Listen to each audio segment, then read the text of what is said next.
All right, Mr. West, is it? Yep. Wesley. Awesome. Nice to meet you. Nice to meet you. How did you hear about us? Actually, I saw you on YouTube. I've been following you now for the last few months, and I was just sucked in by all the information.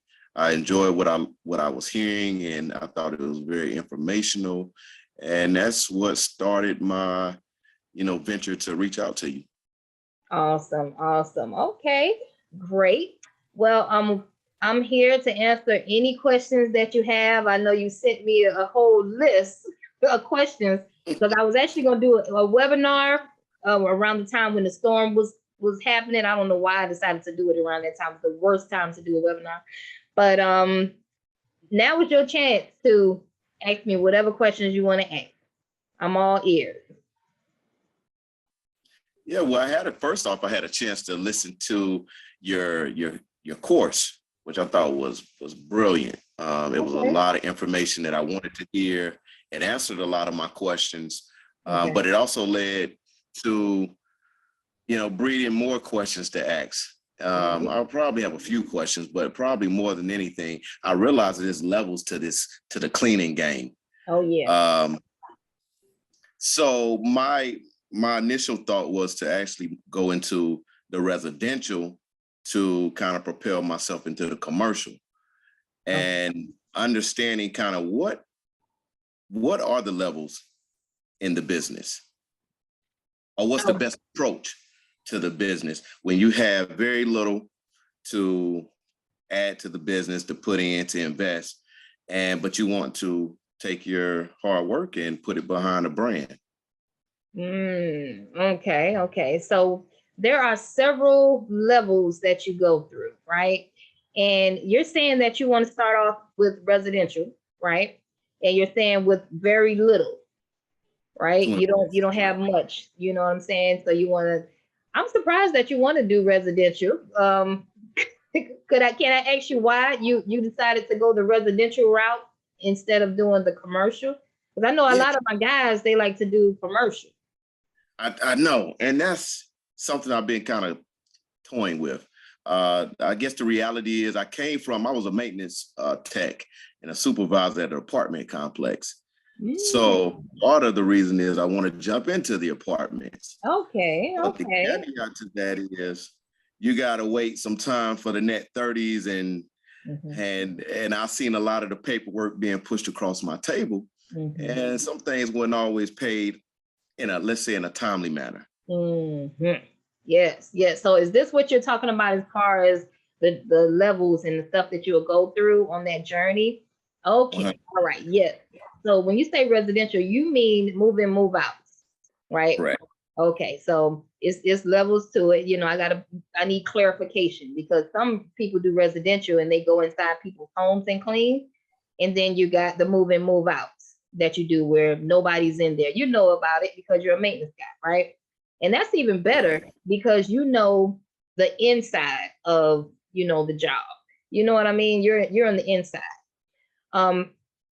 I would say that the pros and cons of move in, move outs is you don't get paid on time sometimes, right? So you have to have systems in place that help you keep up with the billing. That's what helps me out. And this is something that I had to teach myself. I didn't take a course or anything. I actually had to just go through the process, right? No one taught me how to, bill these people and how to, write the letters to get your money, you know what I mean? And what to do when they just flat out don't pay you. These are all experiences that I had to go through, and life taught me what to do, right? Because I've had some properties. I don't know if you know or not, but a lot of times the apartment complexes are notorious for switching names. So another company might buy them out and they might switch names or something like that. So I'll be invoicing the same lady and Miss Mary done left. So now somebody new is in there taking her place, and I don't know, my invoice is going to Miss Mary still, okay? And they don't let us know anything. You know, they're doing all this changing. Y'all done sold the property on us and all sorts of stuff, right? So that's the type of stuff that I've experienced in move in, move out. What helped me out was I had to hire someone to help me out in my billing department. And I hired someone, and they would bill every week. They would have to send an email out saying, hey, did you receive this invoice? Did you process this invoice? Like basically just kind of staying on top of them every week, every week, every week. And not only that, but if they fall behind 30 days, we stop cleaning. Okay. If they say that our insurance needs to be updated, then okay, stop sending us out there. You know, we stop all cleans, because it doesn't make sense to keep cleaning if you're saying that my insurance is outdated and you need to get a new insurance. We all know that the insurance dance is a lengthy process sometimes. That means when you go and get, you know about compliance companies? Right. Yeah. Right. We use several, or Okay. different companies use That several. that whole little process, the back and forth between the insurance broker and the compliance company, it can be a lengthy process. It could take a week or two, right? So what we've learned how to do is stop accepting the apartments. We'll put a hold on it until we get back in compliance, and then we'll continue cleaning. You know, back in the day, I was so scared to lose the contract. I didn't want to say, okay, well, we're not gonna clean you if we're out of compliance. Because a lot of times if you're not in compliance, they won't pay you. That's why I'm saying, right? Right. So this is one of the things that got me caught up, right? I would still keep cleaning them, and my payroll was going up, but we wasn't making no money because they had our money on hold. And this is several properties. This is not just one property here. You know what I mean? So that led on to me taking on a loan, not a good loan, a shark loan. You know what I mean? So it was a lot of different variables that I had to go through dealing with those apartment complexes. The other thing that you'll go through is finding the workers. You're going to need someone to clean. Okay. So have you decided whether you're going to go with employees or you're going to go with contractors? Have you decided yet? So initially, I believe that the best approach for me was to go through and hire employees to get started. Because ultimately, again, you know, the route that I wanted to take is go completely into commercial. But I know I needed that footing to kind of withstand some of those rough storms that I may run into in terms of being able to launch this thing out properly. Right. So you want to go with the employees. What would you pay your employees? Well, I guess if it sounds correct, would I go part-time first, getting some help for me, because I'm going to be one of the cleaners. Okay, initially. So you're going to be cleaning it first, right? Right. That's what I believe was best for me. Start getting my hands into it. Hire one part-time person, see how that works out, hire and pay them. That's kind of where I'm stuck at. I don't know what you would hire a part-time person initially. Right. So my next question was, do you know what the going rate is in your city for cleaners? So here, it's kind of weird. I'm out here in California. Okay. And so the rates here roughly about $19 an hour. Okay. I say that's compared to, your typical grocery store. Not bad. $19 an hour. Here is around $15 an hour, average 15. You know what I mean? It's not much of a difference. But I would say if you could pay them $19 an hour, the average apartment usually takes anywhere between 3 to 5 hours to turn. Okay. How do you feel about those hours? Are the cleaners getting out in about 3 to 5 hours? Yeah, I think that's workable. I think that's doable. Yeah. But again, it's me helping too, so I got to work it around my schedule. which a good thing now with apartments, it always helps because you kind of, long as you can get the key, you can go in and do what you need to do. Exactly. Yep. And that's true. Now, one thing about the part-time, one thing I would say is you have to make it, for an employee, you would have to make it worth their while going out there. You don't want someone going out there for spending 2 hours and making $40 for the day, right? So you got to make it make sense for an employee. For me, we all know I deal with contractors, like smaller cleaning companies, startup, mom and pops cleaning companies, and I would contract out the whole unit for $100 to one person to clean, right? If you're going to be cleaning it with them, cool. You could pay them $20 an hour, and maybe you guys could do 2. Y'all can knock 2 units out a day versus just doing 1, right? So that means if you're going to do 2 a day, I don't know how busy your property is, but you're going to need at least, I would say, 3 apartment complexes to keep you busy, to keep the apartments, coming in. It depends, because some apartment complexes may give you 7 turns a month, and then you got some that may give you 7 turns a week. Okay, so it varies. It depends. But my whole thing with employees is you have to keep them busy. And in the beginning, when you don't really have no contract, I know that part may be hard. So that's what's going to keep you working. You're going to be doing it in the beginning just to get it up. And you'll know when it's time to start outsourcing, because you can't handle the work no more by yourself, right? Right. So you will clean it until you can't do it no more. Like the load is coming in. That's when you find your person to come out there with you. And then you can pay them $19 an hour. Just make sure you guys are doing more than 1 unit so that it makes sense for the employee. Okay. That's very smart. That's what I would do. Yeah. Yep. Apartments can be something else.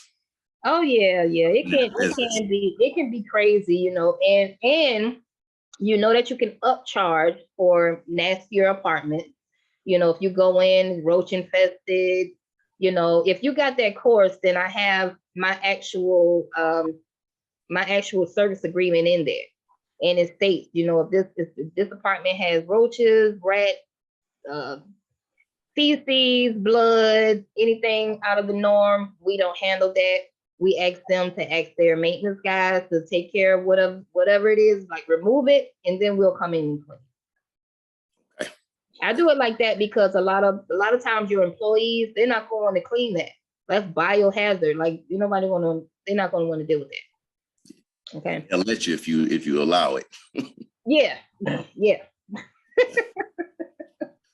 Yep. So that's one of the big things that I had to put in there. But with apartments, I'm telling you, everything that I put in that course is really stuff that I learned from trial and error. And it's no better experience than just getting out there and getting the actual experience. You know what I'm saying? Like I feel like life is always its best teacher. I don't care how many coaches you listen to. It was nothing better than me just going out there and getting my own experience in apartment complex. Yep. And I think it'll breed going to other areas and bigger places within the commercial realm. That's the reason why it cuts down on a lot of the traveling. A lot of my units are right there. Mm-hmm. And quite naturally, move outs is move outs. I don't deal with the furniture, things of that nature. Right. So that's why it was very important for me. Yeah, you just got to stay on your butt when it comes to that money. Yeah, yes, you do. Mm-hmm. And I've learned that too, because I get my phone hit every day. Hey, what's going on? I don't know. They call you?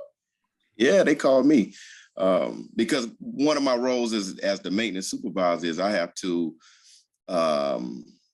coordinate with them what units are becoming available.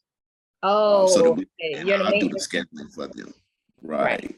That's another thing that I tell people in the course. I say, if you're looking for apartment complexes, what I used to do is ride around the complex and look for the maintenance guy, because we've noticed that the maintenance guy might have a lot of pull with getting you in there, especially if he doesn't like the cleaners.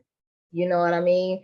So we have been able to win accounts just by riding around looking for the maintenance guy and stopping him with some flyers, talking to him, you know, good conversation, and they'll lead you right to who you need to talk to. You know what I'm saying? 100%. That's some game right there, y'all. You know, it cut down on our work. I feel like apartments is great to start off with. It's good. You can get your business, you know, practice with, you know. I started off with apartments and then I started to branch out to bigger things. Like we just won a bid for a Title Max office, 10,000 square feet at the bottom, 6,000 at the top. We just did a video on it. And you know, I'm into looking at bigger things now. You know what I mean? Like bigger commercial accounts. You know, we had the school account, a big hotel, you know. But I started with apartment complex, and it taught me how to even be able to handle it. Really, I built my team through apartment complexes and Airbnb, you know, and it just taught me management. You know, it taught me how to deal with the clients, how to follow up. I feel like it was great business practice. Not only that, but they're easy to get. They're like super easy to get.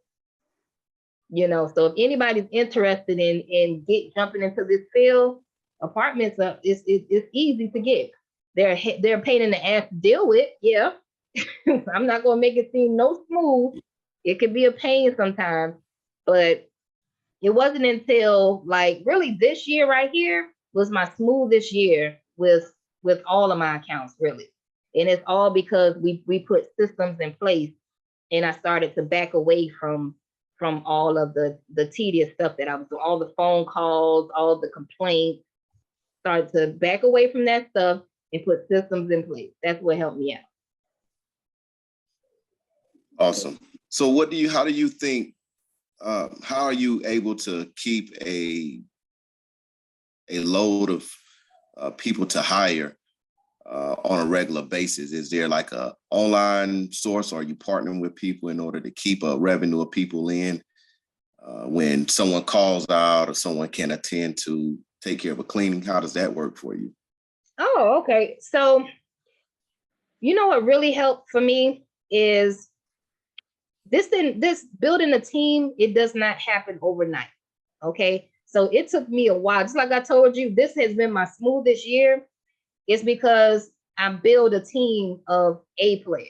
You know, for the most part, most of the people on my team, you know, you're gonna have your stragglers, but for the most part, we got a lot of good people on our team now that I know if they say they're gonna do it, they're gonna show up for the most part. You know what I mean? But it took us a while to get there. Okay, so I had to try people out. I had to fizzle people out. We go on Indeed and we find contractors on Indeed all the time. We go on Craigslist to find contractors. We go on Facebook. But for the most part, I found a lot of my people off of YouTube. All right. So I created what's called a personal brand. I put an advertisement out there, and people will call and they're like, man, I didn't know you were in Savannah. I watch you all the time. Right. So that goes back to building company culture. This is one of the best ways. I can't stress it enough. This is one of the best ways that I've found to find people that really care. Because if a person already watches you, they're already invested, you know, they already believe in your brand, you know, so now they actually want to work for you. They're excited and fired up to work for you, right? Versus you doing a cleaning, an interview with somebody that's just there to make an extra $19 an hour, you know, or $20 an hour, extra buck an hour. You know, they're just there for the money. They know nothing about you. They don't care about your company values, core values. They just want some money. That's the worst person to hire, the person that's just for the money. Because if they're just for the money, the chances are that they're probably going to end up trying to steal your clients. You know, they don't care about you.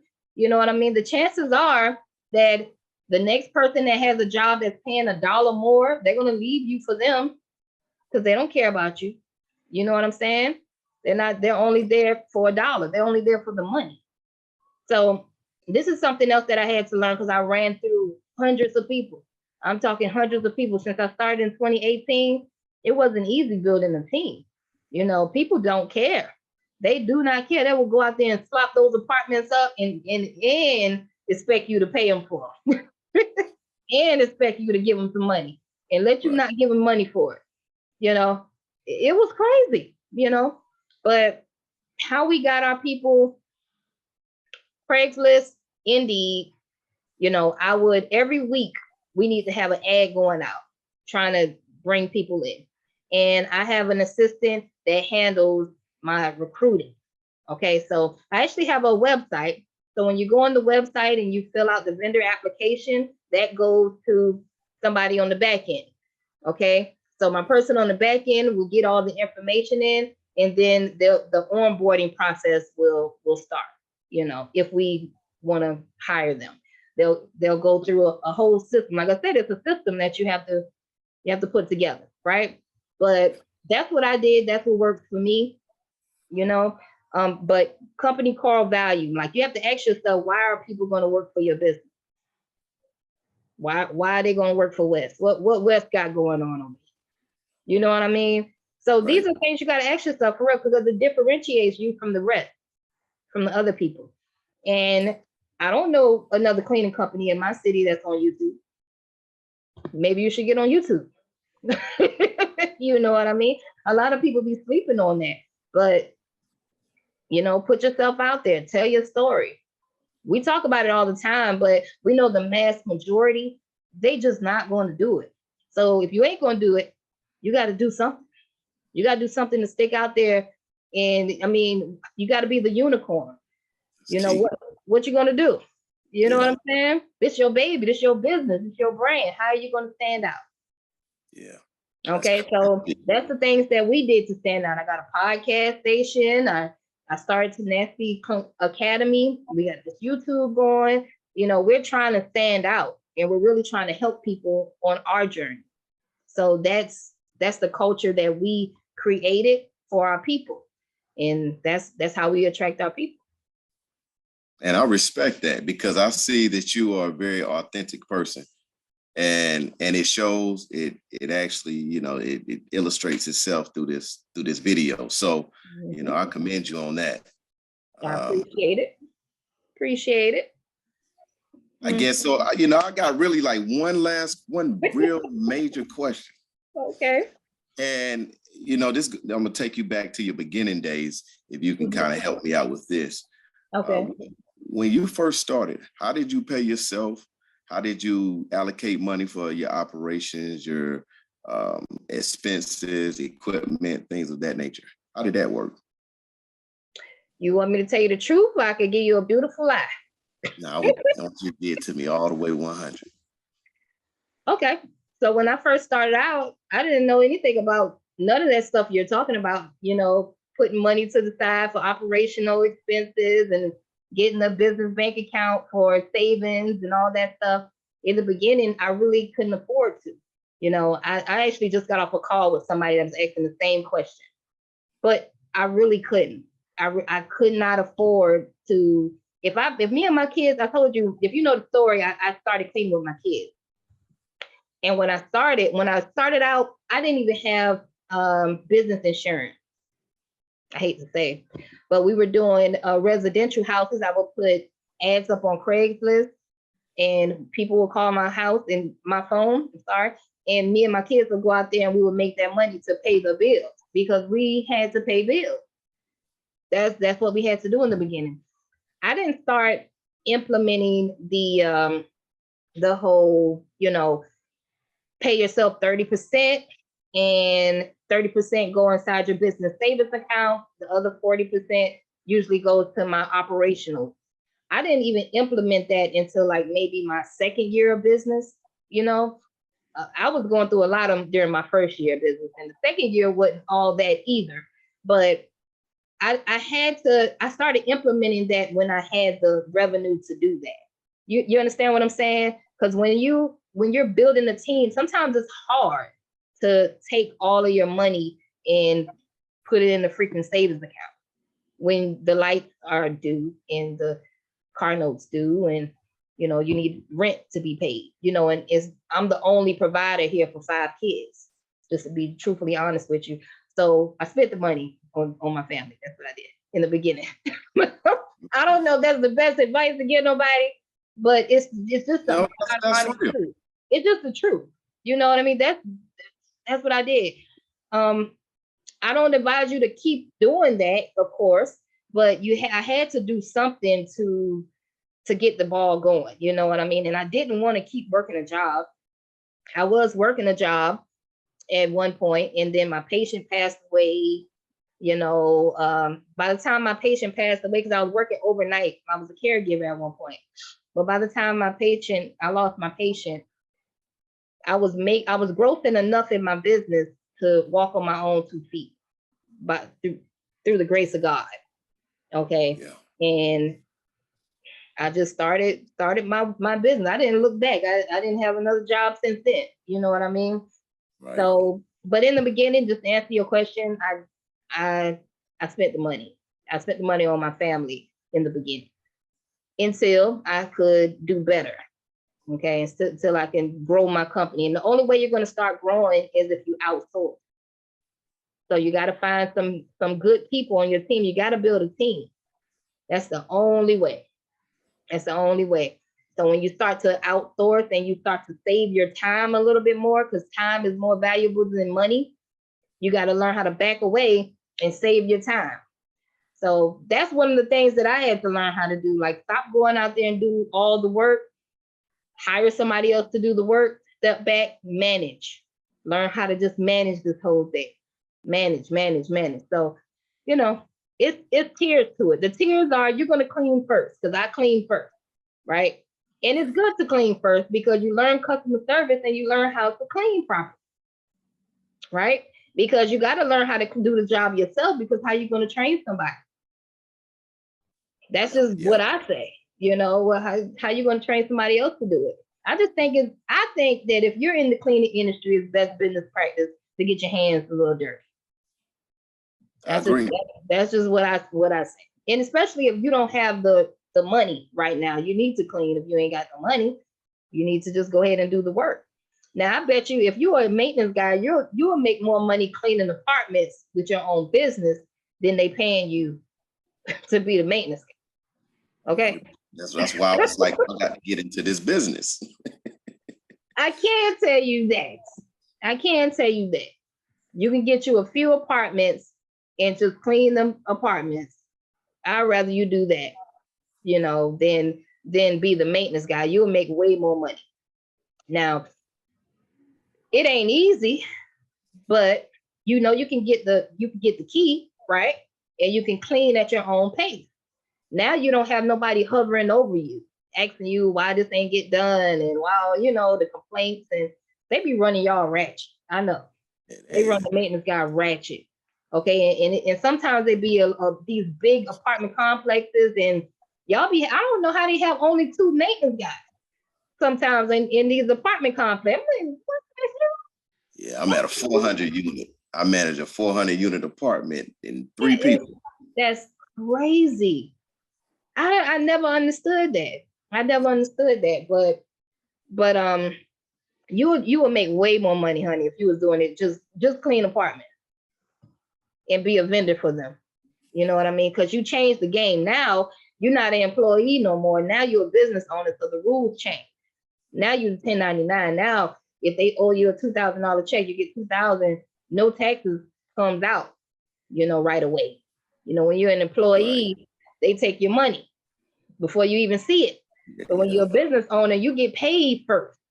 The rules change. You get to leverage a little bit. Now you got to pay Uncle Sam at the end of the year still, but still, you got your money, and you're able to leverage a little bit more. You'll see a change. You'll see a tremendous change when you do it yourself. Okay. Do you see more value in units of 100 or less, or is it the more units? Because for a 400 unit apartment, for me, it would fluctuate. Sometimes we would only have 3 turns a month. Sometimes we would have 7. See what I'm saying? Sometimes it's like that. I got some properties that are just like that. There might be 7 turns a month. And then I got some that'll throw me 7 in a week. They real busy, crazy busy, you know? So that's why I said you got to have more than one contract. But if you can get your insurance information through the compliance company, ask the compliance company, what other properties do y'all have on this list that I can go after?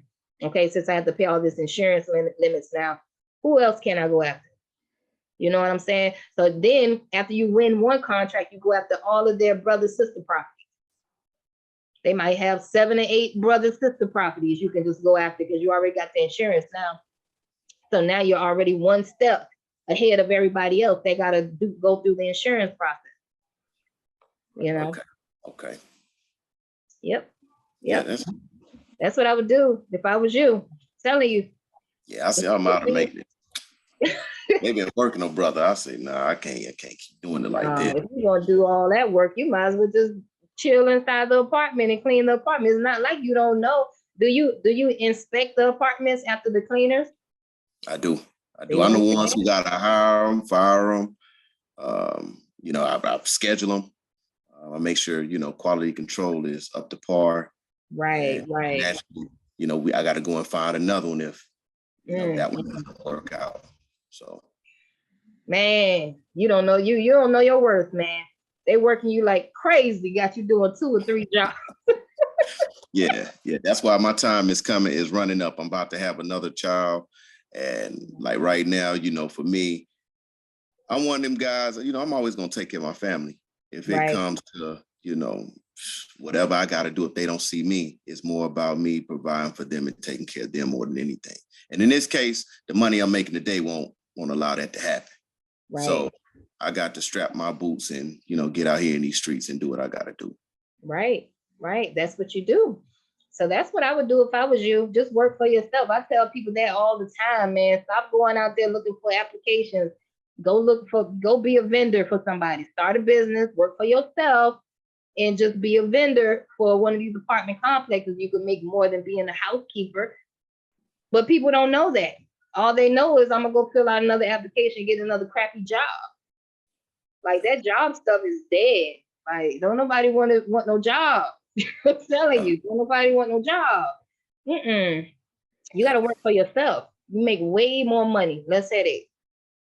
Way more money. I believe that. I believe it. And that's why I'm gonna start in apartments. I think the money is there. I don't know how self-sustaining it'll be for the long term, or how much the cap could be if I decided to stay in apartments or go venture out to more bigger commercial bids. But for me, for right now, I know that's at least a way in.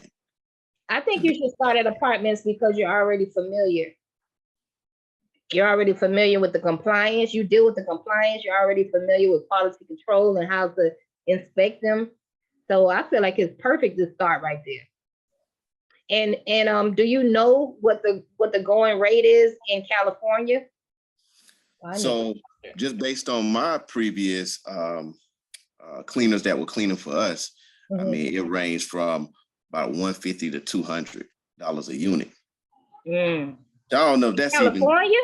In California, at least from the cleaners that I came across, $150 to $200 was the price.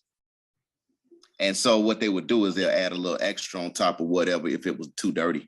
If it's a dirty apartment, they might throw an extra $30 or $40 on top of it. But that's crazy. That's our prices in Savannah. California is supposed to be higher than that. Y'all supposed to be at like $350 or something like that. They get no. Well, the game here in apartments is we have budgets that we have to keep every year. So if you sell it too short, then that's your fault. Right. Because it's gonna save the company money. Exactly.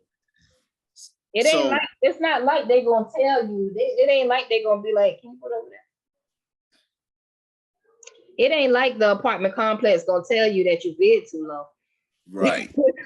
Yeah, they ain't gonna. You're only helping them out by bidding low. You know what I mean? You ain't doing it for helping them out with their budget by bidding that low.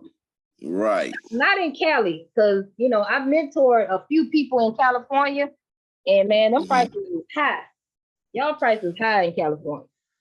Well, let me ask you this, because see, when my cleaners get the apartment, normally we as the maintenance guys have already taken care of the repairs. Right. We've taken care of the repairs. We've got it to a point where it's cleanable. Right. Do you come across those properties where it's like, all right, look, I don't have to do any trash outs. I just need to clean the unit and all the furniture, everything is moved out. It's to a point where it should be quick. Because as far as my cleaners, they was only taking about 2 hours. 2 hours to clean the unit. So is that price comparable to the amount of time that they were spending in those units? Because they were pretty much halfway clean. Well, for me, it don't even really matter whether it was halfway cleaned or not, because we still charge the same price, whether it was half. I mean, what do you mean by halfway clean? Because y'all junked it, y'all took all the stuff out of it, because you got to detail clean those apartments. Like if my cleaner got to go in there and touch everything, like all the blinds, they still got to wipe the blinds down, they still got to polish. So it's more of a detail type clean that we got to do. You know what I mean? Like even if the tenant cleaned the apartment before they left out, they didn't leave it in bad condition, we still got to go in there and detail clean it, because the tenants ain't going to pull out everything in the refrigerator, like slide everything out of the refrigerator and like clean the back of the refrigerator. They're not going to pull out the appliances and clean behind the refrigerator and clean behind the stove and the dishwasher and the washing machine and dryer. They're not going to open it up and clean in the inside and all that. So that's really what you're paying for. And if you ask me, that's worth more than $150, So I just feel like California, I would hit them at least at $350, a pop for that. Hey, I'm gonna try it, and I'm gonna go and find out. That's what I would do. I would try it, because I got so many people that I coach, and they think I'm crazy for my prices. They like, girl, you cheap. And I'm like, I said, where you live at? Okay, because I just know the going rate for our city. I know what they do. I've been doing it for so long. And for next year, our prices go up every year.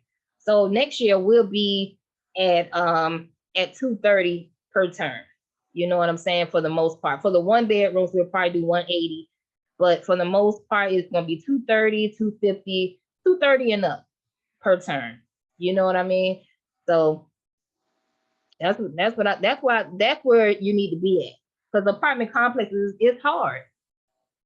It's hard to clean them things. Yeah. And then you're gonna have to deal with people. Well, I'm not the one out there cleaning it, so you got to pay somebody else to go out there and do it. Them people tired of cleaning apartments for scrap. They tired of it, So right now, all of my contractors are at 100, and we're trying to get them to 150, 130, at least a term. You know what I'm saying? To keep it going, because as long as inflation is rising, I'm rising right along with it. I'm gonna be rising right along with it. Every time it rises, I'm gonna rise. Yep. Right. You're right. You're right. Because the inflation is not stopping out here in California. It's a whole nother animal. It's crazy. I will never move to Cali. Yeah, I'm coming back. I was like, oh yeah, we're gonna get the money while we can. Yeah, that's what I would try to hit them in the 300. And then being that you're on the inside, you can actually ask them like what the budget, find out what the budget is for the apartment complex. I know somebody will tell you what the budget is. Ask them, say, what's the budget anyway? See, and I'm just now starting to think like this now from the inside, because before I was like, I didn't pay it no mind. Then once I seen the value behind it, because I'll tell you one quick story. One of my cleaners, she was coming to clean one day, and she always had a nice vehicle. Mm-hmm. And one day she was overly excited. She was like, "Hey, I'm doing this raffle. You want to join?" I was like, "Free money? Yeah, I'm willing to join." Mm-hmm. Put my name in, and well, come to find out, she was like, "I'm giving away a free car." I was like, how are you giving away a free car cleaning? And so she was like, we make good enough money to be able to give back to someone. Well, I was like, well, give back to me. Let the free giving start in my pocket. Wow. But I mean, that started to spark some ideas as Right. to, I knew this wasn't her only complex she cleaned for, which was out. I knew that wasn't. But Wow. it And started she to was spark some actually ideas cleaning. as to, She wasn't the owner. She was cleaning the unit. no, she was the owner. She was the owner. Oh, okay, great. Yeah, yeah. She was making some money. She was definitely making some But money. she never cleaned anything. Yeah. So yeah, She that's was what I'm coming here to do a walkthrough. right. So And yeah, that's why she making some sparked money. some ideas. Yeah. That's Like what you made doing me. I'm something. like, if she cleaning 24/7, she can't be making that much. But if she's the owner and you ain't never seen her clean, she making some money. That's Yeah. how you do it, because she outsourcing and she got a team. You know what I'm saying? So when you got a team, there's no limit to the amount of money you can make. Now you can build. You make money off of everybody that you get. Everybody you put in place, you're going to make money off of that person. Every time that person works, you're getting paid. Well, your business is getting paid. Yeah. Okay. I agree. All I right. agree. Yep. Well, Well, Ms. yeah. Johnson, appreciate you taking the time out and talking with me. I mean, I think I feel like I'm going in a better direction now Yeah. as far as the vision of what I need to do to move forward. So that's what I'm going to do. You know, that's going to be my path. And I'm hoping that I can talk to you again at some point and give you a success story as to what's going on in my world. All right, man. 6 months later, make sure you reach back out. Okay, we want to see where you Well, at with these apartments. I will. I most certainly will, because I can only give you the credit for helping me. You know, help me at least All see the good. vision as far as where I'm at today, but where It's I can all also good. go. All I need is that video testimonial and we good. Okay, get the little testimonial, we straight. Cool. I like it. All right. All right. It's been a pleasure talking to you, Mr. West. All right. Thank you, Ms. Johnson. All righty. You have a good one. You too. Bye.